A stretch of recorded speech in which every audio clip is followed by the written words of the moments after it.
మీ సొంత ఇంటి కలకు అసలైన నేస్తం బీబీజీ ఇండియా. అమరావతిలో నికార్సైన ప్రాపర్టీ కోసం కాంటాక్ట్ 0406903224.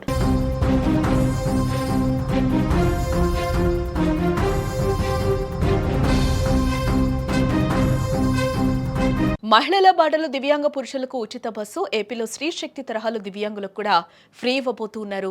తెలంగాణలో త్వరలోనే మహాలక్ష్మి పథకం విస్తరణ చేయబోతున్నారు. ఆధార్ కార్డు బదులు త్వరలో స్మార్ట్ కార్డులు కూడా రాబోతున్నాయి. రాయితీ నుండి పూర్తి ఉచిత ప్రయాణానికి నిర్ణయం తీసుకున్నారు. ఖర్చుల వివరాలపై ఆర్టీసీ అధికారులు కసరత్తు అయితే చేస్తూ ఉన్నారు. త్వరలో సీఎం రేవంత్ రెడ్డి కీలక ప్రకటన కూడా చేయబోతున్నారు. దివ్యాంగుల ఆర్థిక భారం తగ్గించడమే ప్రభుత్వ లక్ష్యంగా కూడా కనిపిస్తుంది. ప్రస్తుతం తెలంగాణలో మహాలక్ష్మి, ఆంధ్రప్రదేశ్లో శ్రీశక్తి పథకాలు అద్భుత విజయంతో దూసుకుపోతున్నాయని కూడా మనం చెప్పుకోవచ్చు. కేవలం ఆధార్ కార్డు చూపిస్తే చాలు కండక్టర్లు స్మైల్ ఇస్తూ జీరో టికెట్ జారీ చేస్తూ ఉన్నారు. బట్ ఇప్పుడు ఈ సౌకర్యం మరింత అప్గ్రేడ్ కాబోతుంది. ఆధార్ కార్డును పదే పదే చూపించే ఇబ్బంది లేకుండా త్వరలోనే క్యూఆర్ కోడ్తో కూడిన ప్రత్యేక స్మార్ట్ కార్డులను ప్రభుత్వం పంపిణీ చేయబోతున్నట్లుగా కూడా తెలుస్తూ ఉంది.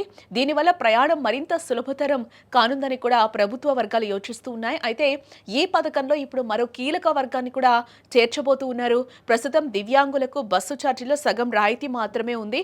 కానీ వీరి ఇబ్బందులను గుర్తించిన ఏపీ ప్రభుత్వం వారిని కూడా ఉచిత ప్రయాణ పథకంలో భాగస్వాములు చేస్తామని కూడా స్పష్టం చేస్తూ ఉంది. సీఎం చంద్రబాబు నాయుడు ఇటీవల చేసిన ప్రకటనతో దివ్యాంగుల హర్షం వ్యక్తమవుతుంది.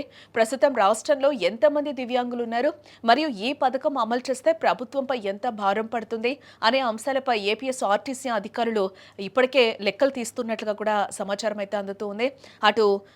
ఇటు తెలంగాణలోనూ ఇదే తరహా ఉత్సాహం అయితే కనిపిస్తుంది. దివ్యాంగులకు ఉచిత బస్సు సౌకర్యం కల్పించే విషయంపై మంత్రి అడ్లూరి లక్ష్మణ్ సానుకూలంగా స్పందించారు. ఇప్పటికే రవాణా శాఖ మంత్రి పొన్నం ప్రభాకర్తో ప్రాథమిక చర్చలు ముగిశాయని, త్వరలోనే ముఖ్యమంత్రి రేవంత్ రెడ్డితో భేటీ అయ్యి తుది నిర్ణయం తీసుకోనున్నట్లు కూడా ఆయన వెల్లడించారు. ఈ నిర్ణయం గనక అమల్లోకి వస్తే మహిళలతో పాటు దివ్యాంగ పురుషులు కూడా రాష్ట్ర వ్యాప్తంగా ఉచితంగా ప్రయాణించవచ్చు. ఇది పేద మరియు మధ్యతరగతి దివ్యాంగులకు ఆర్థికంగా పెద్ద ఊరటనిచ్చే విషయమని చెప్పుకోవాలి.